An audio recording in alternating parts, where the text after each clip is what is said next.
when you perform some random event, such as flipping a coin, it tumbles this way and that, in a particular way, which is beyond your control. Then, all these complex movements are simplified into whether one half of them happened or not, and the coin lands either head or tail side up. But while the coin was moving, everything else was also happening, and the coin was connected to a larger system, which is all interconnected together.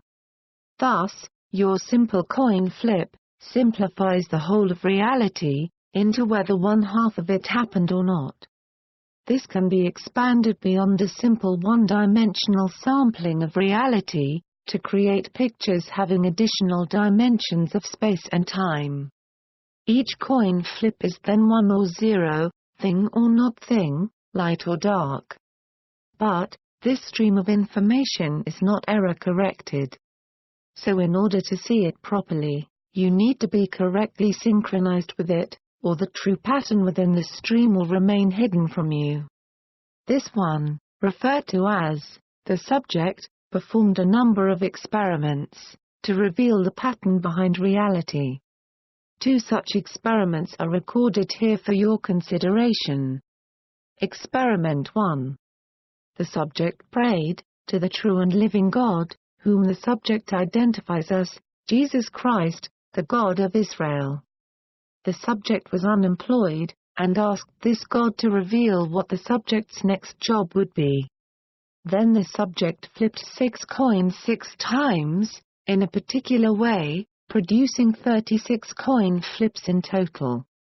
These are arranged in a grid like a computer sprite, to produce pictures, like simple comic book images, with many different pages within these simple images. Many months passed with the subject unable to find a job, and the experiment was forgotten. Eventually the subject did finally get a job, and the images could be compared with the reality which occurred.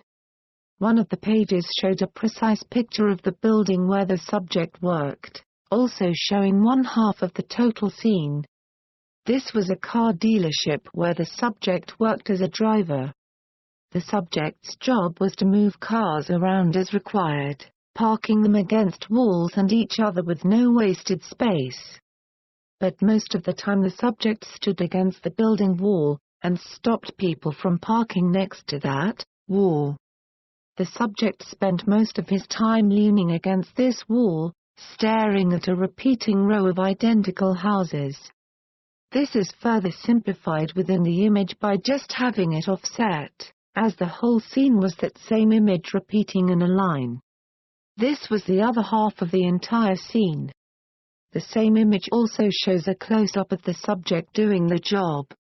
The subject suffered pain in his right leg, which was becoming swollen from standing around and driving different vehicles all day. This is why he leant against the wall. Also, the subject found the job to be very heartless, as he was constantly forced to make old people, and people in a hurry, who only wanted to visit briefly, go away and park somewhere else, making people struggle and wasting their time, and such things. So you see how the pictures were as precise as they could possibly be, showing the entire location, as well as pictures perfectly defining the job, and showing the subject doing the job, even showing how the subject would feel doing the job. Thus it was exactly what the subject had asked for. So it was all compressed within this one simple image, one simple pattern which unfolds into more complex versions of itself. But the subject made several such completely different images on separate occasions. Yet in looking at them all, the subject found that even though they appeared to be completely different, they were in fact all the same picture. This common pattern which was behind all the different images consists of 2 parts. First is a horizontal line, with a dot above and to the left. This represents the heavens and the earth from our point of view, the flat land with a single sun or moon. Though the size and positions change, the dot is always above and to the left of the line. This is a physically fixed symbol. The second symbol is an image which represents God entering into the physical earth, sometimes becoming broken. Several images can appear, but most common are the symbol of infinity, and the bird. Note that while the symbol of the heavens and the earth remains physically fixed, the symbol which represents God is always changing, always giving something new, but always remaining the same idea, being spiritually the same. Going back to experiment 1, the line and dot appeared as usual, but the subject was unable to understand the image which represents God entering. So the subject looked at the numbers in a different way, as there are many ways to look at the same thing, which gives more information. Looking at the binary pattern of the individual digits, this produced a picture of something the subject had done. This represents the Father taking this symbol of infinity, the Word, the Logos, the Tao, the Om, giving it legs and turning it into an animal, a spider. This spider then descends to earth on his thread, just as the eternal God enters earth as a mere human man. So not only do we see still pictures, we also see moving video within these images. Experiment 2. The subject was writing on a message board concerning these things. An unknown person, a foreigner from far away, who did not believe in God at all, challenged the subject to do another experiment which would prove that the concept was real. The foreigner asked the subject to reveal what the foreigner's job is, which the subject could not possibly know nor find out. So once again the subject asked the true and living God to reveal what the foreigner's job is, and repeated the 36-coin flip method. Now, the subject had no knowledge of anything, so was not able to make a certain interpretation of the images. Afterwards the foreigner revealed only that their job was working in a library, in which they put books on shelves, and also used a computer. These two actions are represented by the same image, and the green parts at the top seem to represent the thoughts of the person. Thus, the three things the foreigner revealed, that they did not believe in God, worked as a librarian, putting books on shelves and using a computer, were all revealed plainly within the images.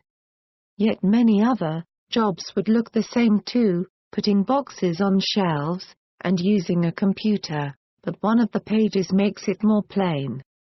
We see both the letter L, and the letter I, as the initial letter or first two letters of words often appear within these images, or even complete words.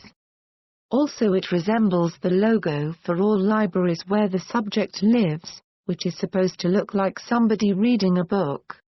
Obviously, once again all these images are made from the great pattern. And like with the subject's job, we see it as a moving image, two images on separate pages this time. The horizontal line with the dot above and to the left appears, but this time God appears as a mathematical symbol, which represents both the name and nature of God. The great I Am then becomes the tiniest limited thing upon the surface of the earth. God himself camps among us, within a tent made from human flesh. Let's listen to how the Apostle John described this in the beginning of his account of the Gospel of Jesus Christ. In the beginning was the Logos, and the Logos was with God, and the Logos was God. This one was with God in the beginning.